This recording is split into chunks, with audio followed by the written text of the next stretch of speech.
The language in this episode may be offensive to some listeners. Listeners' discretion is strongly advised.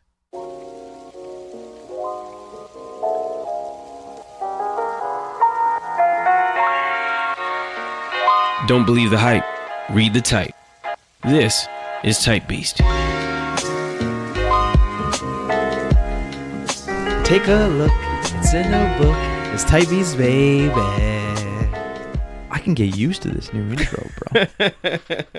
Well, it's the next episode of TYPBST, and we're looking at Black Privilege by Charlamagne the God. And what's the subtitle? Black Privilege. The subtitle is Opportunity Comes to Those Who Create It. Okay.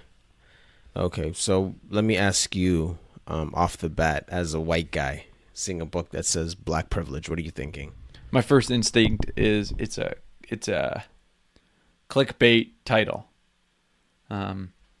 He essentially picked the title in a way that makes you go like, wait, what are you talking about? Like, this guy's crazy, right? Like, you're instantly like, can I trust this? Like, that can't be true. Something along those lines that just instant. It's like the clickbait concept is like, I gotta see this. I gotta check this out because it's instinctually wrong or instinctually like, what is he talking? Like, it's like you have that term. I always say, like, for me, I think of that idea of like unpack that. Right, like if someone said to you, "Oh, I have black privilege," you'd be like, "What? Unpack that. What do you mean?"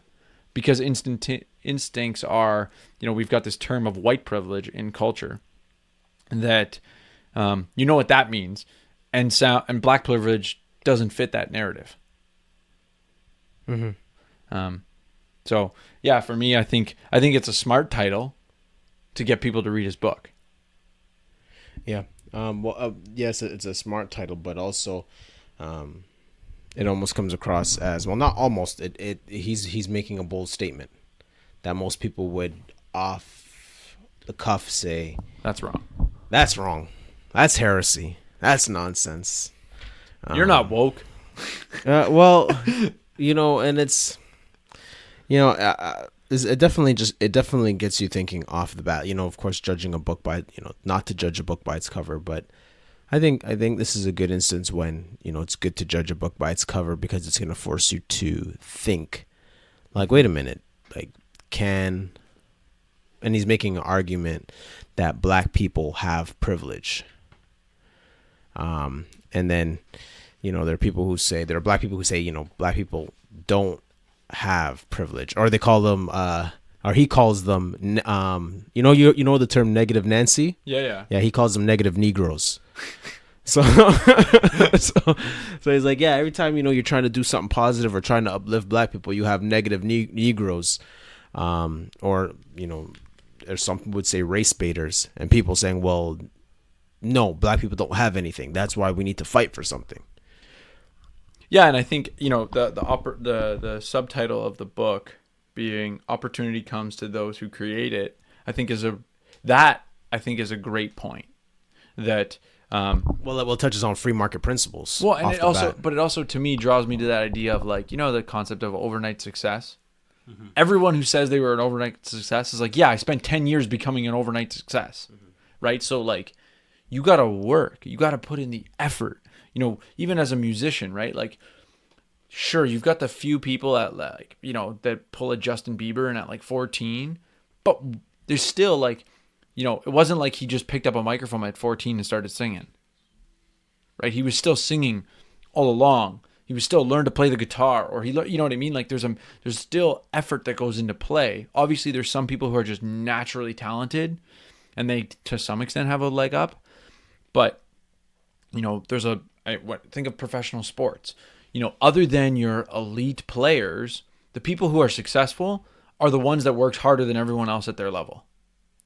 Right? So I think that's where this subtitle applies universally, that, like, you create your own opportunities. Because you have to be ready when the opportunity presents itself. Because if you're not ready for the opportunity, it doesn't matter. right? Like if you don't have the right experience, if you haven't, learned the right skill, like use a simple example of like, oh, I could get a $25 an hour becoming a forklift driver. Well, if you don't have the, forklift driver certification, you're not going to get you can't take the opportunity when the job opportunity presents itself. Oh, you want that job? Okay, go get the skill that you need in order to do that job. And so, I know I used a simple example, but so, I would say for you, Darnell, when you read this book, first off, what drew you? Why did you want to read it? And, as your blog post kind of, or your article references what Christians can learn from, what made you read it? And also what made you think did you think from the outset that Christians would have something they could learn from this book before you read it? Sorry. You're asking... One, why did you read it? And two, before you read it, did you think you'd be able to pull things that Christians can learn from it? Okay, well, one, I read it because, like we said, black privilege. I'm like, okay, well, I thought that wasn't a thing. And I really believed that, I'd give it a shot and see. I think you can learn from all types of literature. I think all truth is God's truth.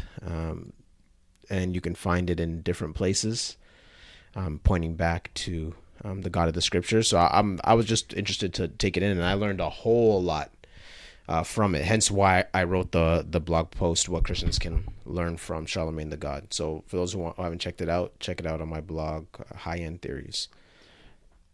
So, for the thing that I find intriguing when you open up the book, his table of contents is not chapters. Mm-hmm. It's principles. Right. When you saw that, what did you think? I know. Well, the best way to judge a book is by its table of contents. You can learn a lot from it. So the principles was basically kind of like a self-help book in a way. Maybe gave you that feel, but it was good because, principles for life. So you're basically going through it. And so there were like economic principles, but I also found theological principles. So one of the economic principles was he has a chapter or principle called F Your Dreams. For those of you without the censorship. But yeah. So F your dreams, not forget your dreams, but F your dreams. And basically he talks about people running in the lane that they're supposed to be running. So he talks about his journey into stardom as a radio host, and he started out as a rapper, and his manager, there was an instance where he got invited on to do as a guest host on a radio show. He was covering for somebody, and he said, I never felt more comfortable than on radio and talking to people. And when the show was done, his manager told him, his manager said to him, wow, you're really good at this radio thing. You're a better radio host than you are a rapper. And he was just like, what? He's like, no, that doesn't make sense. I'm a rapper. That's what I do. And his manager said, F your dreams. Yeah. He's like, F your dreams. And that was the best advice he ever got, because he heeded that advice. He stopped rapping. He went into radio. And although it wasn't stardom, overnight success, he got fired like 3 or 4 times from different radio shows. And he always had this principle where he never, unpacked at his desk. He never keeps his personal stuff at his desk. He never knows when he's got to pick up and leave. Yeah, he's never know. But every time he got let go from a job, it led him to being the host of The Breakfast Club, a nationally syndicated radio show out of New York. Who gets all, the best guests. And so his progress started with someone in his corner being honest with him and saying like, and I know people don't like swearing, but I think the F your dreams is the right sentiment, because sometimes people need to hear that. Well, you need that harsh statement that goes like, dude, you're not going to be an NBA star. Right. Like, you can't bank on that. And get your education. Right. And his whole point is that, especially for black males, he's coming from the perspective that a lot of times the dreams they have aren't their dreams. So when they say F your dreams, because he's saying, well, the dreams that you have are not your dreams, but somebody else's. So the fact that you want to be a rapper, you want to be a basketball player, entertainment or sports is a dream for most black males, but the only reason why you're dreaming that is because it was somebody else's dream. Yeah. And it's not really what God created you for. Maybe, you were destined to be a really good accountant, because nobody ever wants to be, nobody dreams of really being a star radio host. Yeah. But it's just something he was naturally good at. So, well, and I would say the same thing, like the accounting point, with me. I remember, so I was in like grade 10. I literally I had signed up for accounting. I dropped the course, and then like the next day, some girl said some comment about like, oh yeah, my dad's an accountant. He makes really good money. And I was like, oh, maybe I should check. And I went back and picked that course back up because, I was always good at numbers. I was always good at math. And so it was like, well, maybe I should check this out, at least give it a shot. It is a numbers-oriented course. And, it was like, to me, my point there, where I think what I'm trying to make is like, and I think I draw a parallel to the way I take F Your Dreams is, don't be so stuck in your dreams that you kick opportunities to the side that present themselves, right? So for him, it's like similar with me, right? Like, oh, I'm good with numbers. Accounting might be a stream that makes sense for me. Like but it might have been, well, I want to be a math person, and accounting's not really math, but it's kind of math. So I'm just going to ignore it and not take that course. So for him, it's like, oh yeah, you want to be a rapper, and that might be your dream at the time, but you've just found a scenario where you're really good, and maybe you need to put that dream at least on hold for you to explore this opportunity that might be drastically different in experience, like being a radio show host, but you need to explore it. And but if you hold on to your dream too hard, you're not going to take those opportunities that present themselves to you. Yeah, another principle that stuck out to me was PYP. Pick your passion, or poison, or procrastination. So he says that no one is a victim of circumstance in life, no matter how or where you were raised. You can make this choice to live different. And so here he's talking about, divine providence, right? Well, we call it, as Christians, we call it divine providence. And God places you where he places you and gives you the parents that he gives you, the body he gives you. And so you are exactly where you're supposed to be. Yeah. And so, which might suck. Yeah. And again, and you're looking at this from like the black psyche. So for some black people, it's like, oh, like frig, I was born black, right? Therefore, I'm done. Yeah. You know what I mean? So again, the idea of self-fulfilling prophecy. Yeah. Where like you predestined yourself to something, so you don't even try to do something else. Right. But so it's pretty deep when, Charlamagne is saying, because, Charlamagne comes from South Carolina. He grew up poor, trailer park with white people. So he doesn't believe in white privilege because he grew up with poor white people. Yeah. So he knows for a fact that's not a thing. Well, it's not a thing in that some people have privilege and some people don't, regardless of race. Yeah. Right. Like, and that's where he's coming from, because he's like, I grew up in that situation, which was really good. And, even like theologically, I think about, Jesus Christ, was born in the hood. He was born in a rough neighborhood called Nazareth. And the saying about Nazareth, before people say, do or die, Bed-Stuy, never ran, never will, Brownsville. That's how people talk about where they're from. They're like, okay, well, I'm from this place. It's rough. Where Jesus came from, people said, nothing good comes out of Nazareth. That's what people said about where Jesus came from. Mm-hmm. Jesus didn't, he wasn't born. We know he was born God has a sense of feeding irony. Trough. Yeah, he was born in a feeding trough. You know what I mean? He wasn't, he's a king, but he was born in a feeding trough where animals eat and poo. Mm-hmm. You know what I mean? Mm-hmm. So he grew up rough, and the saying about Nazareth is that, nothing good comes out of Nazareth. And it's John 1:46. Yeah, and like Shobaraka said it. Well, he said, he's like, Jesus was the only thing good to come out of Nazareth. Mm-hmm. Right? Nothing good comes out of Nazareth. Well, the only thing good that ever existed came out of Nazareth. Mm-hmm. Ironically. So this was very I saw a connection theologically there, where I'm like, okay, yeah, like I believe I think that Charlamagne is right, that no one is a victim of circumstance in life. No matter how or where you were raised, you can make a choice to live different. So I thought that was really So, good. I mean, when I read that, pick your poison, pick your passion, pick your procrastination, the one that stands out to me is like the peculiar is like, what does he mean by pick your procrastination?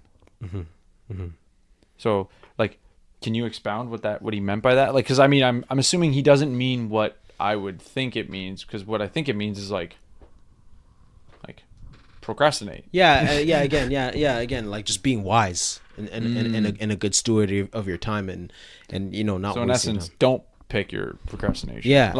You can pick it. No, if you're going to procrastinate, know you're procrastinating. Don't do it unwisely. Like if you're putting something on the back burner, do it intentionally as opposed to like, oh, now I got to stay up till 4 a.m. doing my paper. Because it's due tomorrow at 6. Totally. So that was one of the things that stuck out to me about the book theologically as well. Okay. And I think for me the theological question comes into play is like, how can Christians, like, I think some people as a Christian might think like, well, how can I learn from a non-Christian? Right? So I mean, what are your thoughts? Like, if someone gave you pushback, being like, "Oh, I can't, as a Christian, I can't learn anything from this book because this guy's a sinner." Well, and he's he's foul. Like his mouth, he's a potty mouth. Yeah. Not just in his words, but in his content. Yeah, and he could be a bit smutty. Yeah, he's a little. He could be he could be a stumbling block. So I'm not gonna tell someone to say. I'm not gonna tell people like, man, start watching the Breakfast Club. Look, Breakfast Club ain't take that in every day, bro. Take it in. No, you know what I mean. I got pastors hitting me up like, hey, man, what are you doing? Stumbling. I wait till he's interviewing someone that I care what they have to say. Yeah, like Lecrae. Yeah, but even then, the Christians can learn from Charlamagne. And like, for example, he talks about accessing your black privilege, and he says, I believe in the power and privilege of God, and God created me exactly how he wanted me to be and who he wanted me to be. Right? So this is the doctrine of, I look at it as the doctrine of common grace, where God basically shows favor to the believers and non-believers. So when we talk about the doctrine of common grace, we're talking about God blesses people in varying degrees with intellect, health, wealth, skill, lack of punishment. Yeah. And this is what kind of throws the whole black privilege, white privilege thing on its head when you look at the doctrine of common grace, because people will say, well, the privilege that we see white people have, or that we assume they have, well, where does every good and perfect gift comes from the Father lights, comes from above, comes from God. And so if whites have these good gifts, because we're not going to say the privileges they have are not good, or else it wouldn't be a privilege.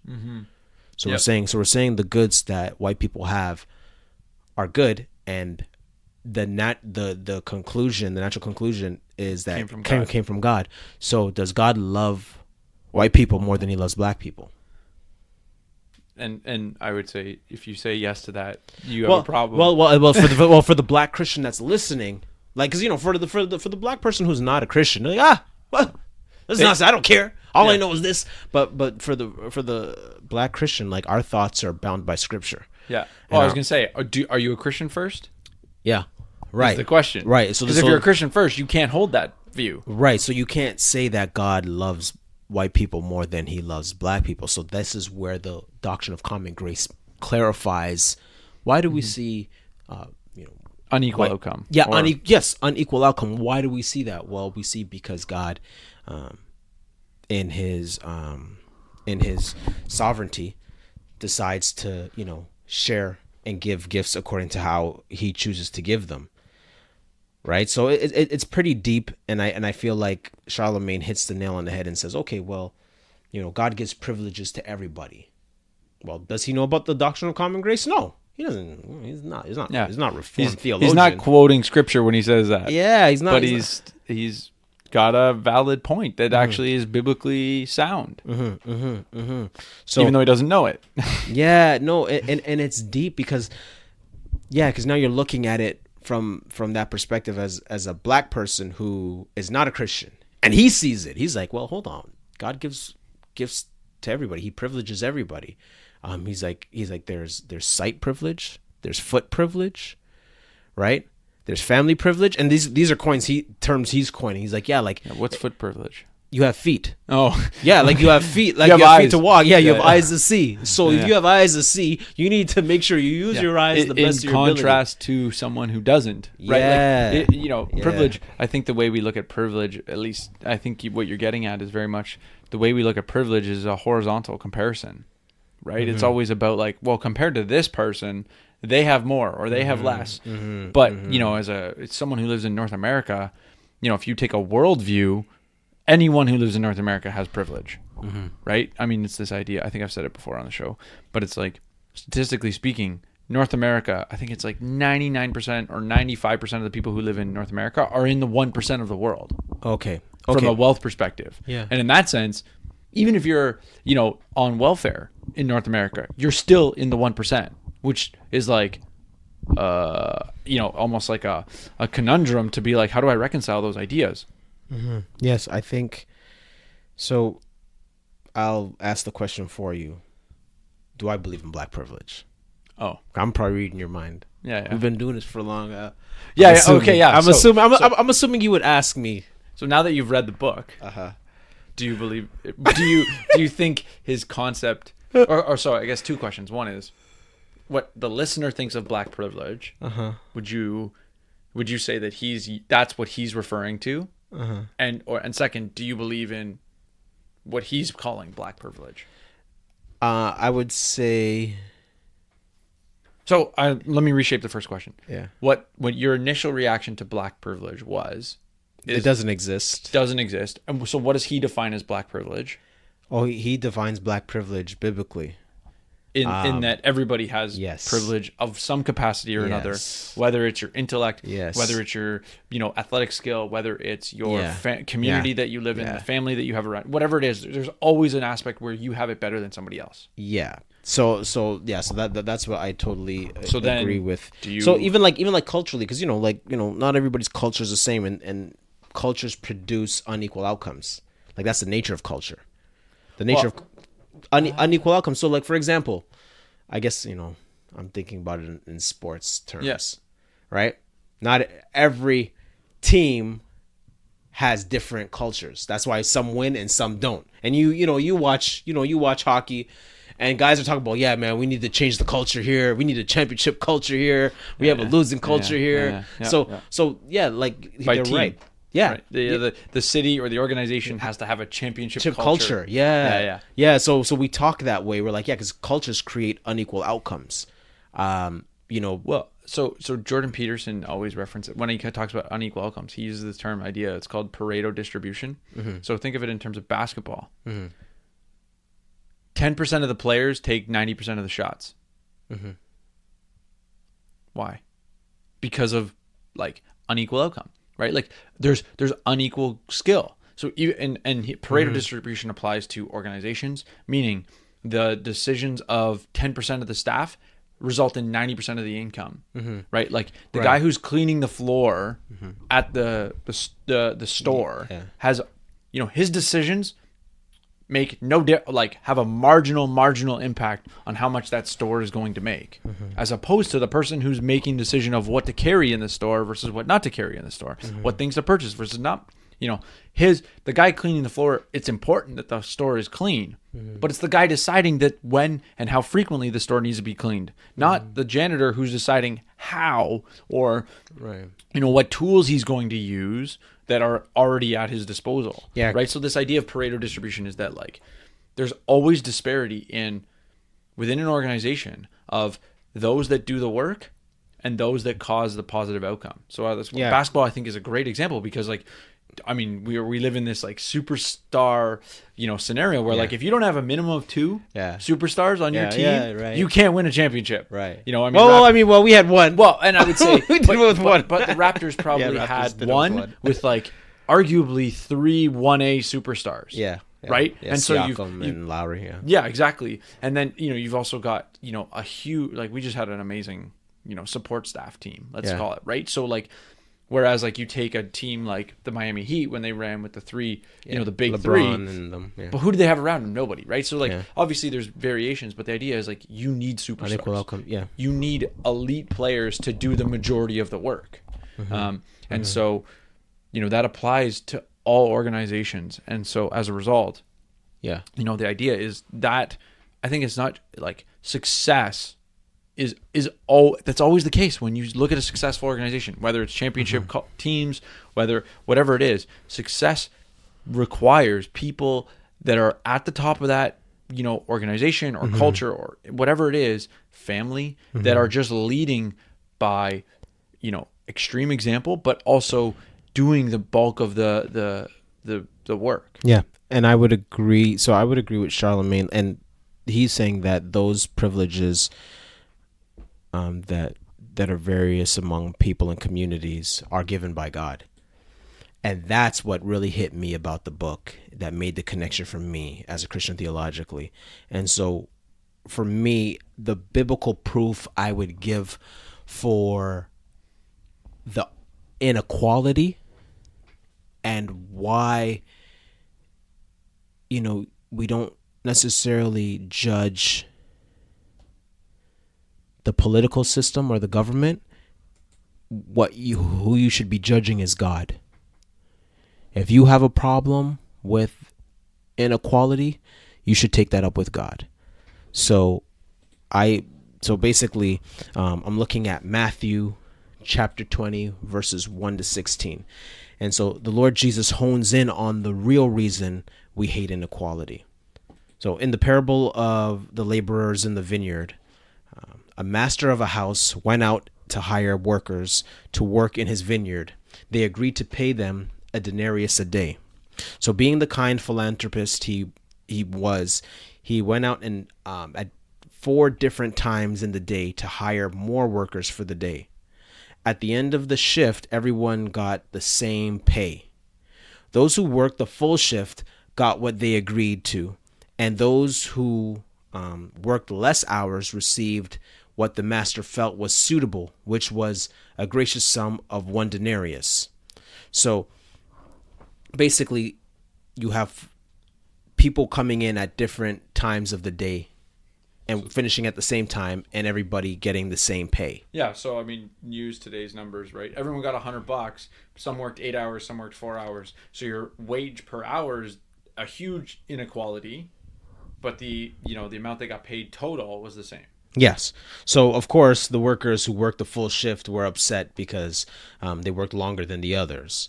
And so Jesus is the master exegete, and he basically says, and he gives the point of the parable in verse 15. So I want you guys to know, I'm not making this up, but Jesus gives you the actual meaning of Scripture's interpreting Scripture. Yeah. Yes. So Jesus is the master exegete, and he says in verse 15, "Am I not allowed to do what I choose with what belongs to me? Or do you begrudge my generosity?" So what he's saying is, we must ask ourselves the same question. Do we begrudge God's generosity to those that we think don't deserve it? So the rejection of the doctrine of common grace reveals sin in our heart, resentment to God, forgiving someone else more than us, and making them feel guilty for what God has blessed them with. So these are the things that, this is the principle when we talk about white privilege, we need to wrestle with, and saying, okay, well, God, as the master in the vineyard, gives everybody what he feels is right. And the people were mad at him. Think about yeah, of course, because the people, they're like, oh, well, why do white people have these privileges over me? Mm-hmm. Well, what's the master's response? Right? The master's response is, am I not allowed to do what I choose with what belongs to me?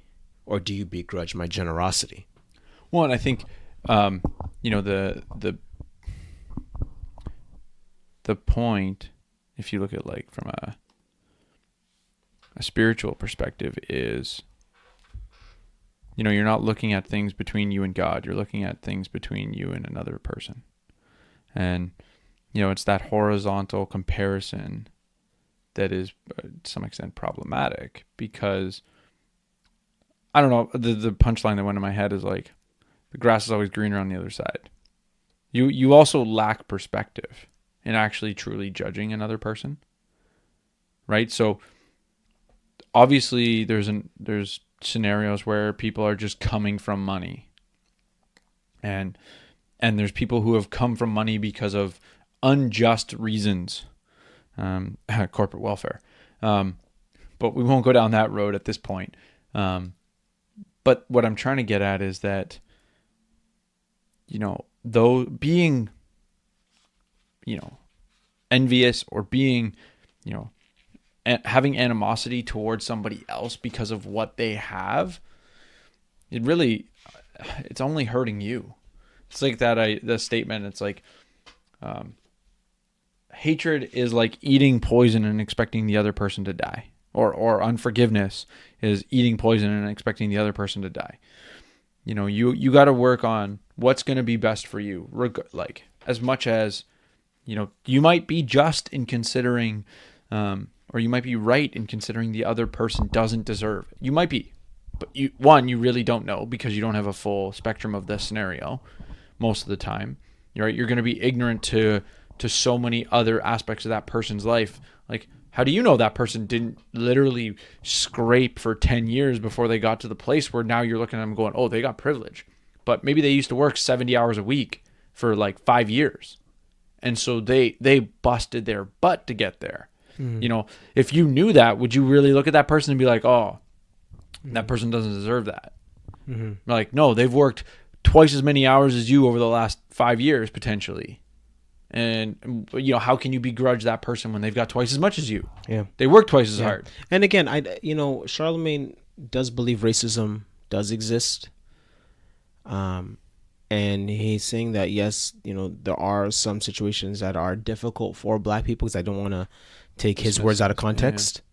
Yeah. But he's saying, but there's still more to the narrative than just broke, busted, and disgusted. And in his book, he says, when all we can see is the privilege of others, then the biggest oppressor of Black African Americans becomes ourselves. It might not be popular. It might not be a popular sentiment, but it needs to be said. Mm-hmm. Right. And at that point, I really respect Charlamagne, because, again, he's a pro-Black person. He is a 5%er. So what's a 5%er? So a 5%er is someone who believes that society is divided into three groups. The first is 85% are blind to God and the truth. The second is the 10% are politicians, CEOs, members of media. They know the truth and they try to keep it hidden. And then the last 5% know the truth that the Black man is God, and they practice righteousness. So, that's why they call it, Black women are called, earths, and Black men are called gods. So for those of you guys who used to listen to Wu-Tang back in the day, you always heard those terms about, they'll talk about their mother as their old earth. And then they would greet each other as, yo, what up, God? What up, God? And that kind of stuff. So he's a 5%er. So he does believe that he is, pro-Black in his thinking. But I that's why I thought this was really good, because yes, was people will say, okay, well, no, he's not really for us. Well, no, he's for Black people, but he's just saying, but there's more to the narrative. Mm-hmm. Well, and I think, my biggest concern sometimes with let's just call it race discussions, is that so much of our conversation is focused on the like a historical or backwards looking, as opposed to perspective looking, and saying, how do we improve going forward, or how do we create a scenario that doesn't allow for bad things to happen, as opposed to, oh, we just need to undo this bad thing, right? So that's why I'm saying, oh, if we look back and say, take the concept of reparations, right? Like, it's all historical looking. It's not perspective. It's perspective in that it is almost so simple in saying, oh, well, I'm going to assume that if we undo this historical bad things, that all of the bad things that we exist today are just going to be gone. And I think that's a highly ignorant position, because there's, look at the white man as an example, where, you've got trailer parks that are full of people that are white who are in need. Like, and we didn't have this, slavery issue. So bad things are still going to happen. Reparations aren't going to solve those type of scenarios. Those happen, as a result. Now, so how do we resolve those prospectively? How do we look at the scenarios that we are in today and say, how do we make it so that, people can take care of themselves better? Yeah. Right. How do we look at the trailer park of scenarios and go, what needs to change society-wise, culturally, economically, such that, these people can be better off? Yeah. So he says he has another quote in the book, and he says, my own experience has taught me that believing in the privilege God has blessed you with can be the difference between winning and losing. That's probably why losers look at me like I'm Rafiki from The Lion King when I talk about black privilege. They think I'm crazy, that I'm a coon, a sellout, that what I'm saying can't be done. To that I reply, man, shut the f*** up forever with that pessimistic bullshit.